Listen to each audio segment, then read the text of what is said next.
21 орта мектептің 11 сынып оқушысы боламын. Шахмардан Есенов атты университеттің осы бір ұйымдастырған пәндік олимпиадасына өз бағымды сынауға келістім. Менің жобамның негізгі тақырыбы менің қазіргі заман мұғаліміне деген көзқарасым.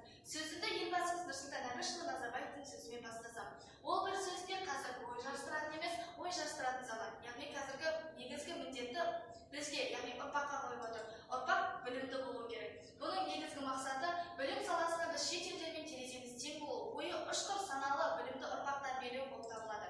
Ұрпақты кім тәрбиелейді? Әрине ұстаз тәрбиелейді.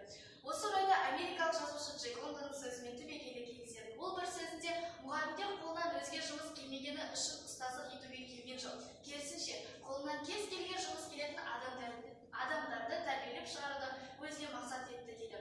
Бұл сөздерде мұғалімнің қоғамдағы атқаратын рөлі мен ерекшелігін айқындап көруге болады. Ал қазіргі заман мұғаліміне келетін болсақ, оған қойылатын талаптар өте жоғары. Оларға ол жоғары білімді, өз құқығын, бала құқығын қорғай алатын, ізденімпаз, әртістік қабілеті жоғары, жан-жақты, өзін сыйлата білетін және өзгені сыйлай білетін, жаңа технологияны жетік меңгерген және өзге тілдерді білетін болу керек. Бұл талаптардан қазіргі заман мұғалімінің қандай болу керек екенін аңғаруға болады.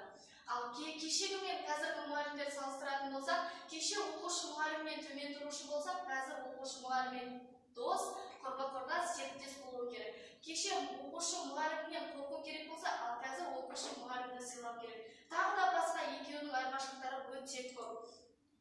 Ал қазіргі таңда интернет желісінде, теледидарда күн талқыланатын ол мұғалімнің имиджі болып табылады. Имидж деген сөздің өзіне тоқталатын болсақ, ол ағылшын тілінен аударғанда кейін бейне дегенді білдіреді, яғни ол сыртқы көрініс.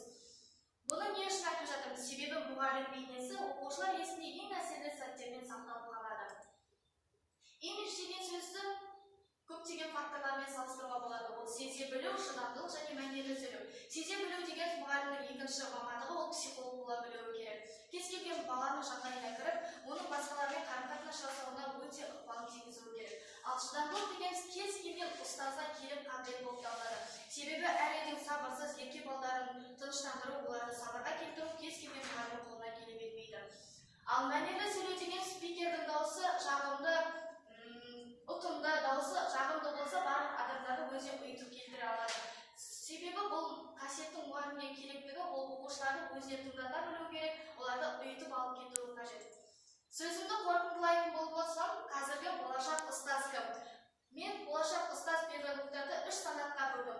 Олар ақни педагог, антуролог педагог және фасилитатор. Ақни педагог дегеніміз кәсібилік, рухани бай, мәдениеті жоғары және кәсіби биіктерге ұмтылушы болып табылады. Ал антуролог педагог дегеніміз оқушының ізденушілік қабілетін дамытушы ұстаз. Ал фасилитатор педагог дегеніміз жаңа